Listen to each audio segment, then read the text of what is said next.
வீடு வந்தாச்சாமா தெரிகிறதுப்பா. அதுதான்பா தாயோட தான் பிறந்த தாய் மாமா வீடு. அங்க தெரியுது கோட்டை. பெரியதா தெரியுது அந்த வீடு. ஆமா, அதனால சரியம்மா, சீக்கிரமா போவோமா? சரி அம்மா. பாருங்கப்பா.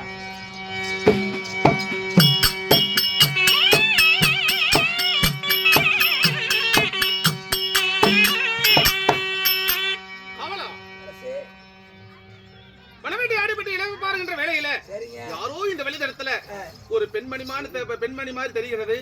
குழந்தைகளை அழைத்துக் கொண்டு இந்த வழி மார்க்கமாக வருகிற அழுத கணசனோட யாரும் தெரியலையே. ஒரு வாரத்தை கேட்டு பார்க்கலாமா? பெண்ணே, யாரம்மா நீ? இந்த வழியில வந்து குழந்தைகளை கூட்டிக்கிட்டு அழுத கணசனோட வருகிறியே, யாரம்மா நீ? ஐயா, நான் யாருன்னு கேக்குறீங்க? இப்படி 7 சின்ன சிறு பாலர்களை 7 மக்களை அழைத்து கொண்டு இந்த கல்லு முள்ளு காரகத்திலே வழி நடந்து போய் கொண்டிருக்கிறியே, யாரம்மா நீ கேக்குறீங்க? நான் யார் தெரியுமா? யாரு? அம்மா, ஒரு மின்ன பேரு மின்ன.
சிங்கப்புலி கரடி என்று சொல்லக்கூடிய எண்ணற்ற வனவிலங்கு உலாவுகின்ற இடத்திலே தனது 7 பிள்ளைகளை கூட்டிக் கொண்டு அழுதுகண் சிந்தனையாக இந்த வனமார்க்கமாக வருகிறாயே, யாரம்மா நீ? உன்னுடைய ஊர் என்ன, பேர் என்ன?